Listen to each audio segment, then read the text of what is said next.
after I woke up and told my wife, why did I do that? I don't know. I just don't know what the hell goes on.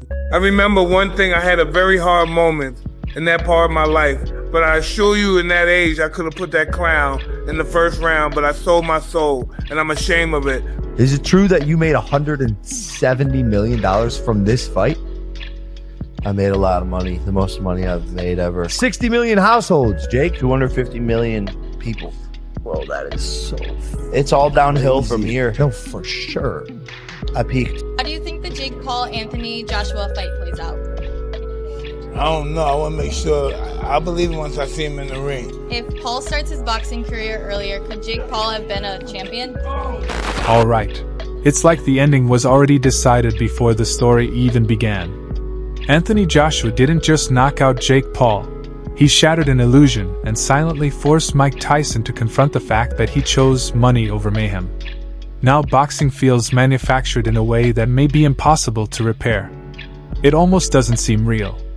So let's rewind, because to understand how we reached this moment, we have to accept that this wasn't truly a fight. It was a slow-motion betrayal that finally erupted the moment a real heavyweight collided with a celebrity, and reality snapped back into place. I'll tell y'all the truth, I told y'all. They made Mike Tyson retract his statement on Twitter. They made him rewrite a post on top of deleting a post. Yeah, I told you that fight between Mike Tyson and Jake Paul was rigged. I told you that. I don't care what Mike Tyson is saying now. He have to do that to secure his money. He's still an investment for future exhibition. That ringside shot of Mike Tyson watching Anthony Joshua dismantle Jake Paul still lingers in my mind, because what I saw in his face wasn't pride or surprise. It was recognition slowly turning into regret. The kind of regret that crawls up your spine when you watch someone else do exactly what you were paid not to do. Every instinct in Tyson's body felt that reality, and pretending it didn't affect him is pure denial. This is where things become uncomfortable, because it forces the truth into the open. Tyson could have finished Jake Paul at any moment he wanted, and everyone in that arena knew it, including Jake himself. That's what makes this Joshua knockout hit so deeply. It exposed that the limits in that earlier fight were artificial, while the danger was always real. And once that truth escapes, there's no containing it, no matter how many damage control statements get released. The moment Joshua dropped Paul in round 5, something broke in the timeline. Suddenly every past fight was under scrutiny, and you could almost feel viewers rewinding back to that Tyson bout, asking the same disturbing questions all at once. Why didn't he do this? Why didn't he pull the trigger? What made this fight different? And once those thoughts begin, they don't stop. Down on a podcast one time, and he talked about it. He said, I don't want to do an exhibition against Floyd Mayweather. Yeah. He said, I'm only doing real fights. And of course, I can't get up high in weight, but I'll fight him in a real fight at the weight that I'm at. But Jake Paul, I mean, as of right now, for what he's doing, it's good for what he's doing. But once he fights a real fighter. He keeps calling this a mismatch. But that explanation is far too shallow for what really happened. This was a revelation, a moment where physics finally reclaimed control after years of resisting natural law. Anthony Joshua never rushed anything. He stalked the outcome, and that made it terrifying. When a true fighter moves with that level of patience, it means he already knows how the story ends. And Jake Paul could feel that certainty closing in on him with every passing round. Then round 6 arrived like a verdict, and it wasn't just about the punch, it was about what it represented. That right hook didn't only break bone, it shattered the illusion. The illusion that this entire experiment could continue pretending to be real boxing. And the moment titanium plates became part of the conversation, all laughter vanished. Because anyone still joking after that was either disconnected or dishonest. What truly chills me is Eddie Hearn's remark about giving Jake his debut and AJ delivering his retirement. Because that wasn't promotion, that was a eulogy. Promoters don't speak with that level of finality unless they believe the curtain has really fallen. And if you think Jake Paul wasn't replaying those words while staring up at those hospital ceiling tiles, then you're underestimating the psychological devastation he just endured. Eddie, I want to follow with you because when this fight was first announced, you had said something to the effect of this would end Jake Paul's career. After what you saw tonight, do you think that Jake should continue to box, or what do you think the future holds for him? Yeah, look, I really take my hat off to. I mean, we have to see if it is a broken jaw. Those injuries are very difficult to come back from. But as AJ said, like that last shot would have knocked out a lot of heavyweights. And I know he went down heavy, but you know he was conscious on the floor. And I thought his game plan, although obviously very negative early. Looking back at Mike Tyson reveals the calculation in his approach, the way he held himself back, keeping his power restrained. That fight was completely lopsided from the start, destined to be one-sided. But Anthony Joshua's destruction creates a brutal side-by-side comparison. One fighter followed the script, while the other burned it to ash. And history only remembers one of those choices, no matter how big the paycheck was. I don't care how many people shout conspiracy, because Tyson opened that door himself when he admitted he barely remembers the fight, and woke up questioning why he even went through with it. That isn't the voice of satisfaction. That's the voice of someone who realizes he left something sacred behind at the negotiating table. And that kind of regret doesn't fade, it grows heavier with time.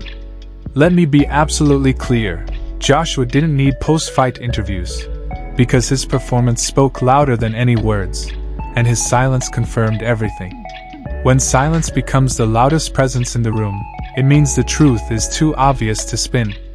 And every influencer boxer watching felt their confidence collapse, whether they're willing to admit it or not. Are you in pain? Yeah, but it's not from like. What does your jaw even feel like right now? It's like someone shoved a baseball inside it. 2 titanium plates, brutal. Feels like 4. 4 titanium plates. How many do you actually have? Just 1. That answer opens the door to something much darker, something no one wants to confront, because it threatens the entire business model. If a single real heavyweight can tear apart years of manufactured hype in just 6 rounds, then how fragile was this whole system from the very beginning? And if that question makes you uneasy, good. You should feel uncomfortable, because somewhere behind closed doors, people are already in crisis mode, scrambling to contain what this revelation really means. I don't remember the fight that much. I kind of blanked out a little. Listen, know what I remember? Coming back from the first round, and then the next day I remember Jake is doing some kind of, I don't know, what was he doing at the ring? Oh, yeah, a little bow at the end. He bowed. And that's the last thing I remember. You know, but the day after the fight, right after the day after, I woke up and told my wife, why did I do that? You know, I don't know. What was your take on Jake Paul's punching power when you were in the ring with him? I can't stop replaying Mike Tyson witnessing that shattered jaw footage. Anatomy doesn't lie, and no promotional campaign can argue with broken bones. Seeing the raw evidence of genuine force forces you to confront every moment you intentionally held back, and this reality feels surreal, unless the guilt is already eating at him far more than he admits. Here's a thought you can't ignore.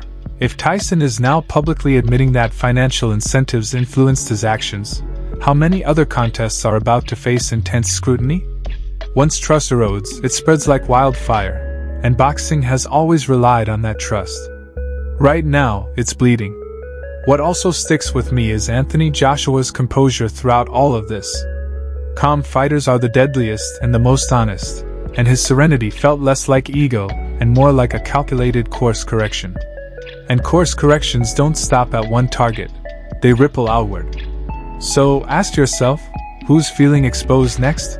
Just hoping after this Floyd fight, maybe we can have a rematch. He did well, but I want to try it again. Is that something that you would be interested in? This story doesn't end with knockout footage or press conference soundbites.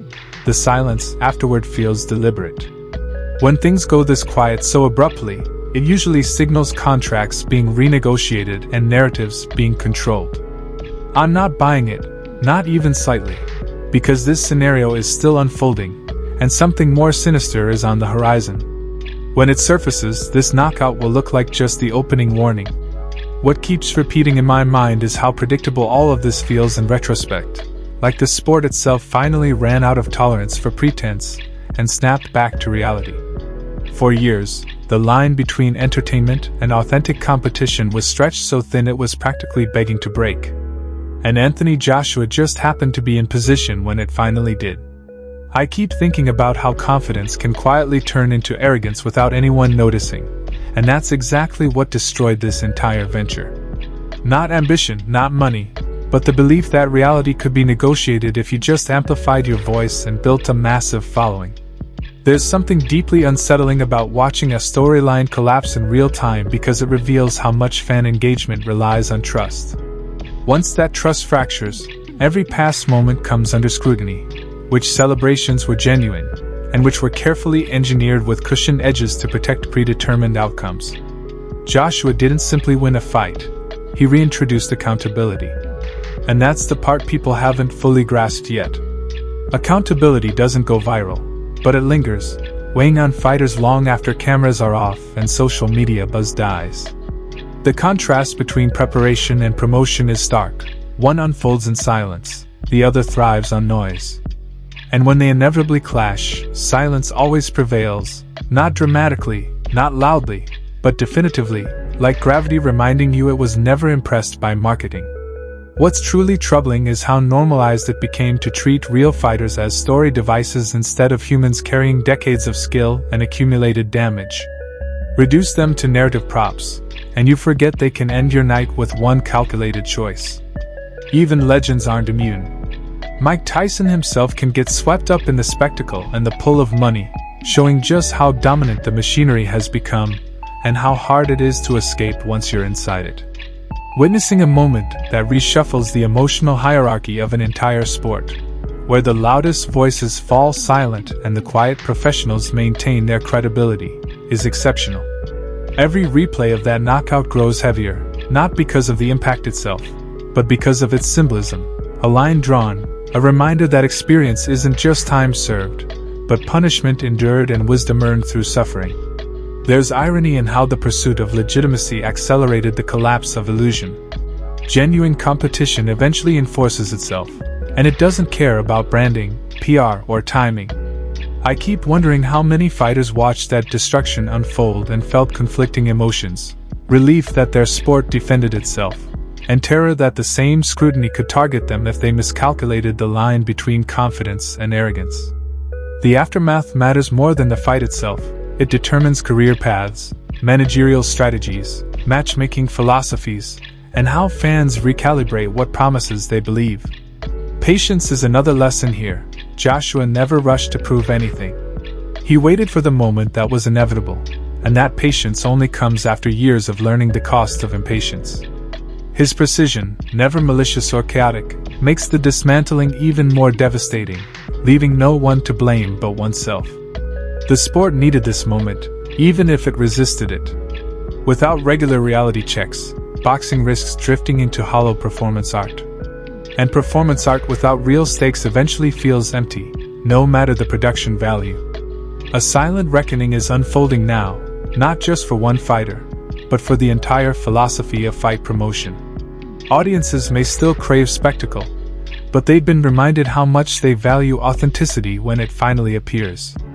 I suspect this will redefine how crossover discussions happen, because crossover should signal mutual respect between disciplines, not one side borrowing credibility without earning it. Mental scars may outlast physical injuries, because once uncertainty reaches this level, it doesn't retreat easily. And uncertainty is the one adversary you can't train or pay your way out of. What hits hardest is how quickly admiration turns into scrutiny when protection disappears. The same audience that bought into the fantasy will dissect it mercilessly once it collapses. And that reversal is brutal if you're unprepared. There's no neat conclusion, no tidy moral lesson, just the awareness that something fundamental has shifted and hasn't yet stabilized. Like geological plates after an earthquake, with aftershocks still arriving. The most disturbing part. This isn't the final act.